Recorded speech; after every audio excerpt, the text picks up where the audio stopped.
Yes, moving on to another topic, the current reimbursement climate and how that affects deal valuation.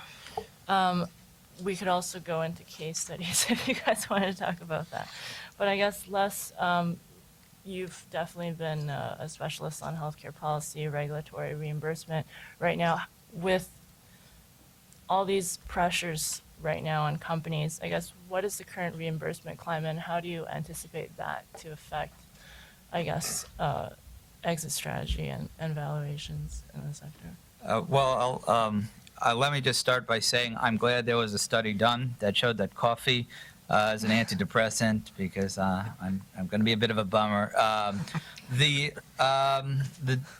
deficit issue has come, front and center. No matter where you are in the political spectrum, it's hard to avoid the fact that at least everybody's talking about it. And when everybody's talking about something, it means people, particularly politicians, pay attention to it.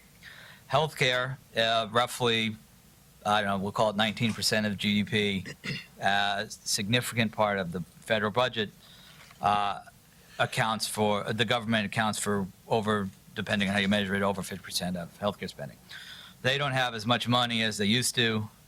Not that they ever had money, but they don't have it now, and so that's going to lead to reimbursement pressures. We've started to see it in some of the service sectors like nursing homes, but it's only a matter of time, I think, before we get to some of the other procedural things like med tech. Biotech actually has remarkably skated through so far, although there have been some rumblings about changing it to the average sales price plus 6, so we'll see. There's a super committee meeting coming up in a couple of, or super committee decision coming up in November, where they may actually make some very specific cuts. I think we're all kind of a little nervous because you do never know with the government. But I'd say directionally, at least in the U.S., things are not looking good for the long term, although it may be a death by 1,000 cuts rather than something major. And obviously outside the U.S., the mature markets in Europe, those problems speak for themselves. The one bright spot seems to be emerging markets, but then that's a bit complicated as well. Because now when we talk about reimbursement, traditionally you've always talked about the U.S., but we have a whole globe now.